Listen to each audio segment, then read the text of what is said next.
পর্ব ৩ হঠাৎ উধাও।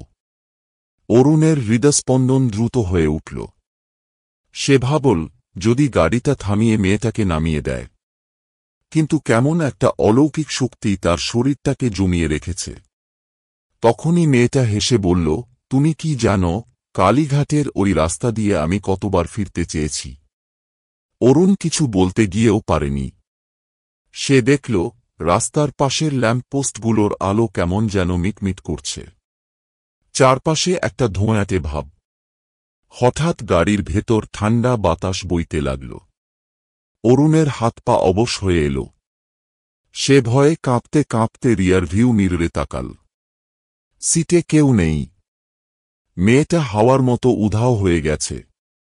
অরুণ গাড়ি থামিয়ে পিছনে তাকাল, কিন্তু পেছনের সিট একেবারে খালি। দরজাও বন্ধ। তারপর হঠাৎ দরজার কাঁচে ধোঁয়া জমতে শুরু করল, আর তার ওপরে ধীরে ধীরে একটা হাতের ছাপ ফুটে উঠল।